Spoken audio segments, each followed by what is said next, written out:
مومن ضلع کې د جمعیت طلبه اسلام د سوري لاندې په ګورنمنت های سکول حاجی یارجان حال کې د مومندو د میټرک په امتحان کې پوزیشن ترلاسه کولو طالب علمانو د پاره د ټیلنټ ایوارډ دستور شوی چې پکې د مومندو د پرایویټ او سرکاري سکولونو اته طالب علمانو ته د جمعیت طلبه اسلام لخوا ایوارډونه ورکړل شوي دي. دستور کې د محکمه تعلیم ډیویژنل ایجوکیشن افیسر افتخار علي، د ګرینډ ټیچر اعلان صدر مرجان علي، د پرایویټ سکولونو صدر حاجی علام خان، د جی یو ای سینئر رهنما مولانا سمیع الله، د قبایي ضلعو د جمعیت طلبه اسلام صدر قاری محمد عمر بټنی، امجد علي ایډوکیټ، د مومندو د جی یو ای جنرال سیکرټري مولانا عبدالغفار او د مومند پریس کلب صدر شاکر الله ویناګانې وکړي او ویل چې د میټرک پوزیشن هولډر دستوره یو ښه ګام دی او طالب علمان دي په تعلیم توجه ورکړي د کوم له وجې چې ترقي راتلی شي او د غربت خاتمه کېدلی شي. د دستوري په اړه د حمید الله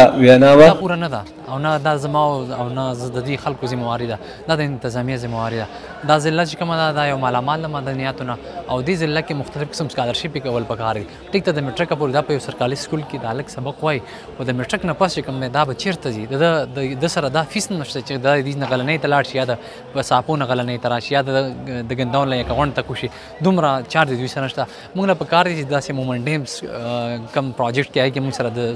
گاډي دي چې هغه د کالجونو د ورکز موږ ځوانان به تاسو ویني په ټرکونو د کاڼو په ټرکونو کې را رواني شاته ناست دي، دا د کالج والا ځوانان دي. نو موږ له پکار دي چې مشر د انتظامیه له دا پکار دا د انتظامیه فرض دی چې هغه داسې قسمه فیسلټیز او سکالرشپ کریټ کړي چې هغه د دې سیمې بچي دغه ترهګرۍ چې کومه شوې دغه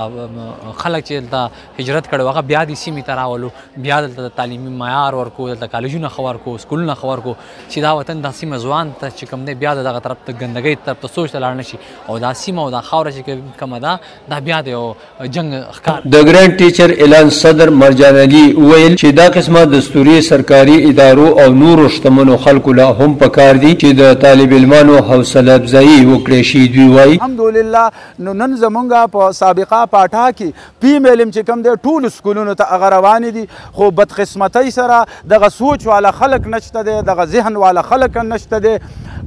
په منګه کې چې یاره هغه را مخکې شي او دغسې پروګرامونه ارینج کړي. نو په کار دا ده چې دلته د میل شرکت کوی وی نو دا کمې دا شوی ده چې د فیمیل شرکت نه شوی. په دې زه د افسوس اظهار کوم او دا ډیر زیات کمې شوی دی. نو دا آینده دپاره کې کم دی چې څنګه میل خو موږ هر قسمه ځای ته تللی شو، هر قسمه سهولت، خو د فیمیل ته ډېر تکلیف دی. نو په کار دا ده چې داسې هلې ځلې د فیمیل دپاره مو شي.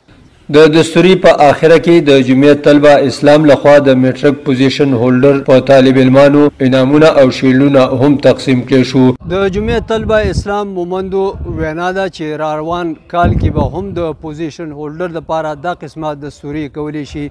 د مومن قبایلي ضلع نه د وحدت نیوز لپاره ګل محمد مومن.